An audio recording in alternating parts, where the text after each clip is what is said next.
Morning বন্ধুরা, এখন স্কুলে চলে এসেছি, চা খাবো। তো সব বন্ধুরা মিলে আড্ডা মারলাম, তো বলে চলো 7টা 5 হয়ে গেছে, চা খাই। তো চায়ের দোকানে যাচ্ছি, তো চা নিয়ে আসি, ওগুলোকে দেখাচ্ছি। দাদা এত সুন্দর চা বিস্কুট নিয়ে চলে এসেছি, চা বিস্কুট নিয়ে যাচ্ছি। চা পড়ে গেল আবার, চায় পড়ছে চা। দেখো বাবু, টাটা, বাড়ি যাচ্ছি।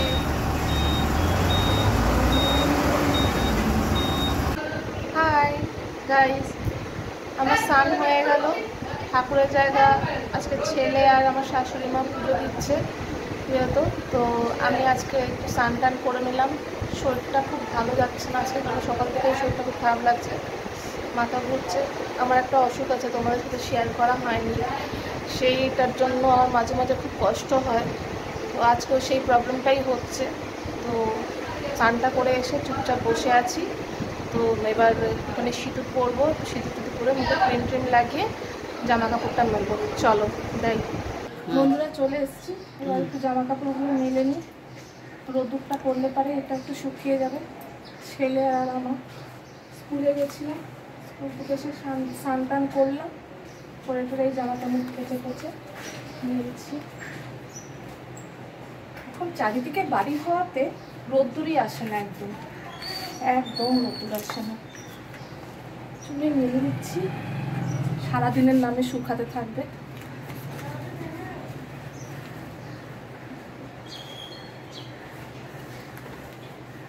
আসলে আমার ছাদ আছে 5তলার উপরে, কিন্তু রোজ রোজ তো ছাদে ওঠা যায় না। সেদিনকে আমি তোমাদেরকে ছাদটা দেখিয়েছিলাম।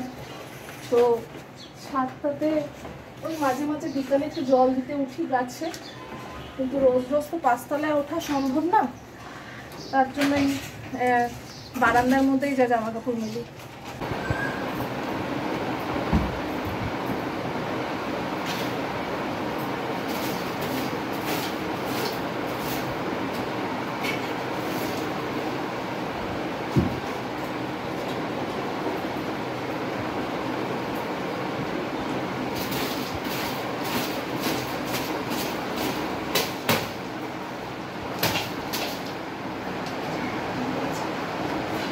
হ্যালো বন্ধুরা, তো এবার স্নান, পুজো, বিছানা, চাদর পাল্টানো সব কিছু আমার হয়ে গেল।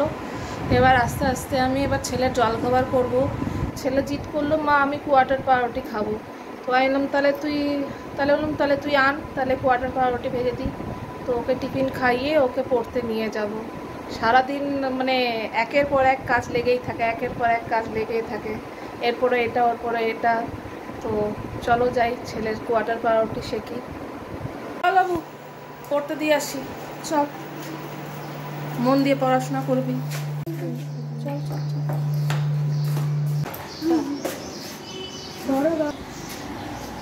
বের কর চাবিটা, বের কর, চল চল, ওট ওট ওট ওট।